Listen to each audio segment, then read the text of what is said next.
we took the opportunity at these meetings to discuss this. একেই বলে কপাল। এক ম্যাচ জিতেই আইসিসি থেকে দারুণ সুখবর পেল বাংলাদেশ। দর্শক, লঙ্কানদের দেওয়া ছোট লক্ষ্য তারায় পাওয়ার প্লেতেই 3 উইকেট হারায় বাংলাদেশ। তবে চতুর্থ উইকেটে বড় জুটি করে শঙ্কার মেঘ কাটিয়ে দেন তাওহিদ হৃদয় এবং লিটন দাস। দ্রুত সময়ে এই 2 ব্যাটার আউট হলে আবারও চাপে পড়ে টাইগাররা।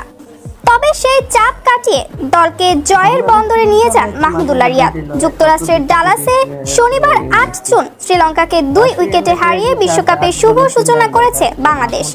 শ্রীলঙ্কার দেয়া 125 রান তাড়া করতে নেমে 1 ওভার হাতে রেখে জিতেছে টাইগাররা। এই জয়ে ডি গ্রুপের পয়েন্ট টেবিলের 3-এ উঠে এসেছে বাংলাদেশ দল। টাইগারদের সমান একটি করে জয় নিয়ে প্রথম এবং দ্বিতীয় অবস্থানে আছে যথাক্রমে দক্ষিণ আফ্রিকা এবং নেদারল্যান্ডস। 1 ম্যাচ হেরে 4-এ নেপাল, 2 ম্যাচের 2টিতেই হেরে তলানিতে শ্রীলঙ্কা।